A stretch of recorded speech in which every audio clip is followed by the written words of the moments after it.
مغربی ایشیا میں اسرائیل اور ایران کے درمیان جو کشیدگی ہے اور اس میں امریکہ اگر براہ راست شامل ہوتا ہے تو اس کے کیا نتائج ہو سکتے ہیں؟ جی ہمارے پاس کچھ سابق سفارتکاروں اور ماہرین کی گفتگو کے نکات ہیں۔ مقصد یہ سمجھنا ہے کہ امریکی فوجی مداخلت خاص طور پر ایران کے نیوکلیئر پروگرام کے حوالے سے کہاں تک جا سکتی ہے۔ تو آئیے اس معاملے کو ذرا کھولتے ہیں۔ دیکھیں، پہلی بات تو یہ ہے کہ امریکہ تو پہلے ہی کسی نہ کسی طرح شامل ہے۔ بالکل۔ میرا مطلب ہے وہ ایرانی میزائلوں کو روکنے میں مدد دے رہے ہیں، انٹیلیجنس شیئرنگ ہو رہی ہے، امریکی فوجی بھی تو ہیں اسرائیل کے دفاعی نظام پر، تو وہ یوں سمجھیں بال واسطہ کردار تو ہے ہی۔ جی، وہ تو سب کے سامنے ہے، لیکن کچھ ماہرین جیسے وویک کاٹجو ہیں، ان کا اشارہ ہے کہ شاید بات اب اس سے آگے بڑھ گئی ہے۔ کیا واقعی صورتحال ایسی ہو گئی ہے کہ امریکہ کے لیے براہ راست فوجی کارروائی جیسے ایران کی جوہری تنصیبات پر حملہ کرنا ایک طرح سے ناگزیر ہو رہا ہے؟ یہ واقعی ایک بڑا سوال ہے۔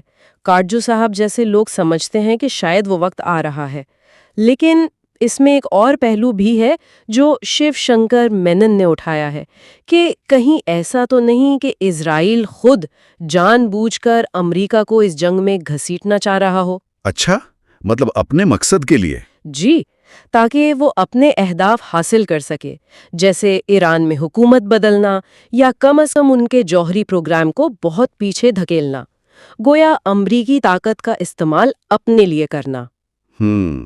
یہ تو ایک دلچسپ نکتہ ہے، اور اس میں پھر ڈونلڈ ٹرمپ کے بیانات کا بھی ذکر آتا ہے۔ وہ جو کہتے ہیں کہ تہران کی فضائی حدود پر کنٹرول کر لیں گے، وہ بھی تو غیر یقینی بڑھاتے ہیں۔ بالکل۔ اچھا، تو ایران کے جوہری پروگرام پر آتے ہیں۔ کیا یہ واقعی ممکن ہے کہ صرف بمباری کر کے اسے مکمل طور پر ختم کر دیا جائے؟ نہیں، یہ اتنا آسان نہیں ہے۔ دیکھیں، ماہرین کا کہنا ہے کہ ایران کے پاس افزودہ یورینیم بھی ہے اور اس کو بنانے کا علم بھی ہے۔ یہ کوئی ایسی چیز نہیں جو صرف عمارتیں گرانے سے چلی جائے۔ صحیح۔ امریکی انٹیلیجنس یعنی DNI وہ خود بھی یہی کہتی ہے کہ ایران فی الحال بم نہیں بنا رہا، لیکن وہ 60% تک یورینیم افزودہ کر چکے ہیں، جو بم بنانے کے لیے جو سطح چاہیے اس سے بس ایک قدم ہی پیچھے ہے۔ تو حملے سے شاید پروگرام کچھ سال پیچھے چلا جائے، لیکن مکمل خاتمہ اس کے لیے شاید زمینی قبضہ کرنا پڑے، جو کہ بہت ہی مشکل، شاید ناممکن بات لگتی ہے۔ اور امریکہ کا اپنا مطالبہ بھی تو سخت ہو گیا ہے۔ پہلے وہ کسی حد تک افزودگی پر راضی تھے مذاکرات میں، اب وہ کہتے ہیں صفر افزودگی، یعنی بالکل اجازت نہ ہو۔ یہ تو بہت بڑی تبدیلی ہے۔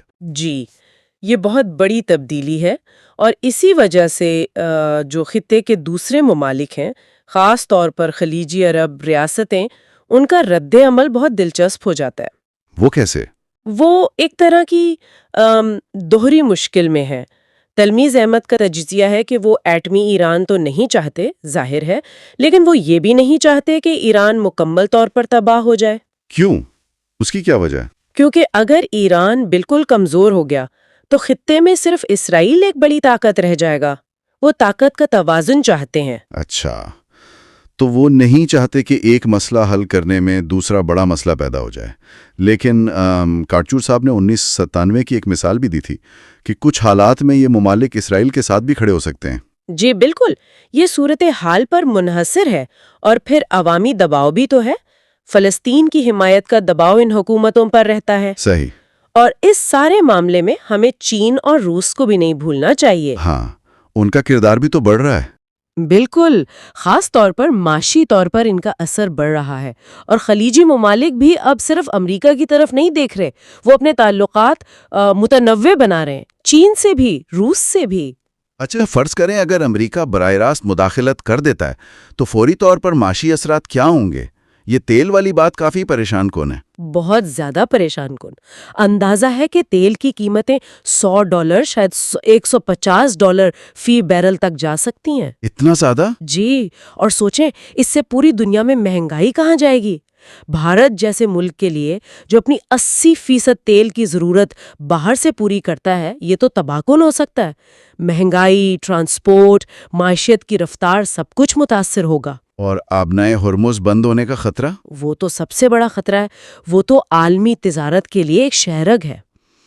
اور جیو پولیٹیکل اثرات، ماضی کے تجربات تو اچھے نہیں رہے، عراق، لیبیا، افغانستان۔ کی بات ہوتی ہے، یہ کہنے میں آسان ہے، کرنے میں اس کے نتائج بہت غیر متوقع ہوتے ہیں۔ تو خلاصہ یہ ہے کہ صورتحال بہت ہی غیر یقینی، بہت پیچیدہ ہے۔ امریکہ اگر براہ راست آتا ہے تو اس کے اثرات بہت گہرے ہوں گے، لیکن کامیابی، خاص طور پر ایران کو ایٹمی صلاحیت سے مکمل طور پر روکنے والی کامیابی، وہ بالکل بھی یقینی نہیں۔ جی بالکل، اور یہاں جو سب سے دلچسپ سوال پیدا ہوتا ہے وہ یہ کہ اگر امریکہ مداخلت کرتا ہے اور وہ اپنے مقاصد جو اس نے بتائے ہیں وہ حاصل نہیں کر پاتا، تو پھر کیا ہوگا؟ اس خلا کو کون پر کرے گا؟